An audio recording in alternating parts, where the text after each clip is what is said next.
Hello everyone, how are you doing? This is MD Tech here with another quick tutorial. In today's tutorial, I'm going to show you guys how to resolve an issue you may be having when trying to upgrade your computer from Windows 10 to Windows 11, that the PC must support secure boot.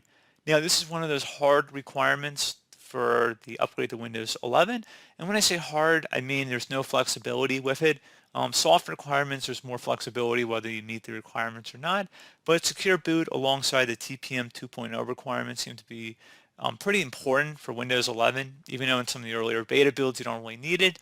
But generally speaking, if you're trying to upgrade from Windows 10, that's going to be a problem.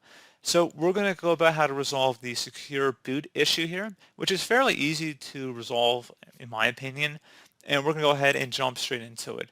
So we're going to start off by actually making sure we have a backup of everything on our computer, because this is going to do a clean factory install of Windows 11 here, because we're going to actually have to convert our drive, unless you have a secondary drive on your computer, in which case sure you can do it on that drive, but be better safe than sorry. Make sure you have everything backed up before you do anything here. It's very important. I'm going to stress that for you. So make sure you have it backed up to some external flash drive, the cloud, somewhere that's not on your computer. So anyway, we're going to go ahead and restart our system. This will look the same for Windows 10 as well. So just would right click on the start button, select shutdown or sign out, and then hold down the shift key and select restart. Again, shift key and then restart your computer. This will look identical on Windows 10. So do not worry that I started in Windows 11 here. It's fine. Besides a couple graphical differences, it should be the exact same command, same exact process that we followed if I was on a Windows 10 computer. So anyway, we're going to go ahead and select Troubleshoot, Reset Your PC, or see Advanced Options. And now we are going to go ahead and select the Advanced Options button. So go ahead and left click on that. And now we're going to go ahead and select where it says Command Prompt, because we're going to be going into the command prompt for today's tutorial, and that's where we're going to be doing our conversion. So we are going to start off by selecting Command Prompt. And it's very important you type in exactly everything I write on the screen here. Again, very critical, because if you don't do it, it's not going to work. And then you might have an unbootable system, because we're about to, clean everything. So you want to make sure you do it right here. Worst case scenario, you can always reinstall Windows 10, but, let's save a step there unnecessarily and just let's do it right the first time. And we're going to just type in MBR2. A numerical 2, don't spell out 2. So again, MBR2 gpt.exe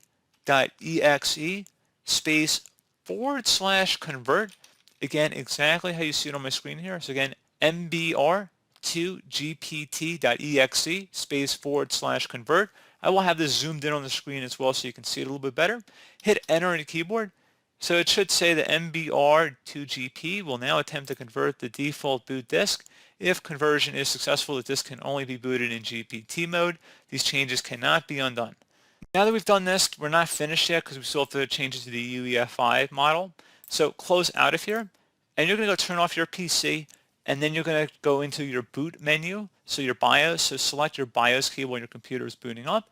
You can look that up for your specific computer make and model. Generally, it's either the escape key, F2, F8, and F12. Those are the most common keys I've seen. So again, it'd only be one of those. But again, if you had to just completely guess, it would be one of those 4 or 5 I mentioned. But you can look that up on your own end. I'm assuming you're doing that before you're actually following along with this tutorial blindly. But pretty straightforward. Go ahead and look that up. We're going to go turn off our computer, and then I'm going to go get to my boot menu, and I'm going to come right back. Okay, so I'm going to go ahead and enter into my setup. So just go ahead and hit enter. And then if you've never been in the BIOS before, you use your arrow keys left and right to go navigate between the settings here. So we're first going to start by heading over to the boot tab.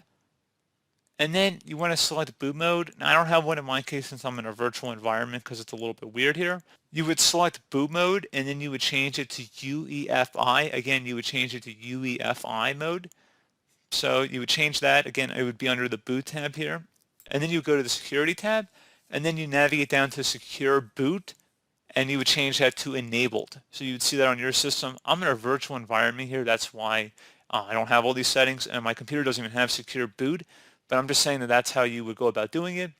So again, you go to the boot tab first, change boot mode from legacy support to UEFI, and then you go over to the security tab, and you would turn on secure boot. And then you just tap the F10 key to save and exit. Save configuration changes and exit now. Tap yes. So while you'll still likely have your Windows files and stuff, there's still a chance that it won't be saved. So that's why I wanted you guys to make a backup before you begin. But then at this point, you go ahead and check for updates in Windows 10. Let it update to Windows 11. At that point, you should be good to go. So pretty straightforward process. Do I was able to help you out, and I do look forward to catching you all in the next tutorial. Goodbye.